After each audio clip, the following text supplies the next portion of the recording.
Sometimes the smallest act, an impulse born from frustration, can ignite a revolution.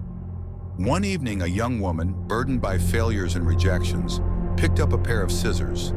Little did she know, she wasn't just cutting fabric.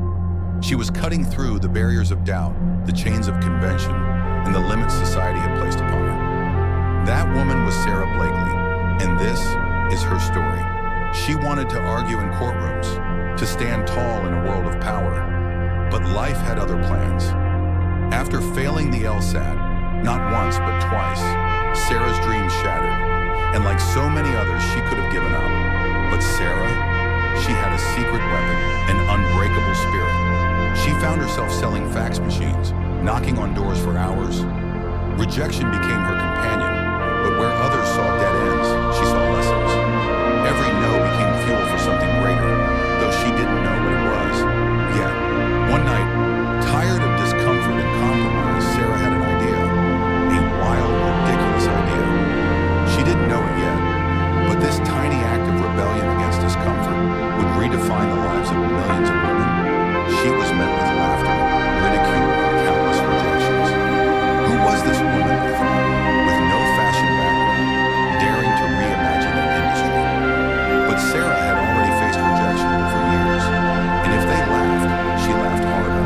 Because she knew one thing they didn't, she wouldn't quit. She drove to every store that would listen, pitching Spanx in bathrooms and boardrooms. And then the moment came. Neiman Marcus said yes. The door to her destiny opened. From that moment, Spanx became a sensation.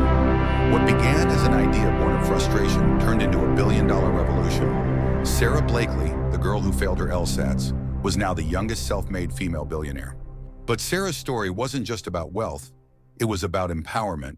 She didn't just build a product, she built confidence for herself, for millions of women, and for anyone who dared to dream. Every no you hear, every failure you face, it's not the end. It's a whisper urging you to fight harder, to dream bigger. I'm proof that the world doesn't define you, you define you. Sara Blakely didn't just create Spanx, she created a legacy, and it all began with a pair of scissors.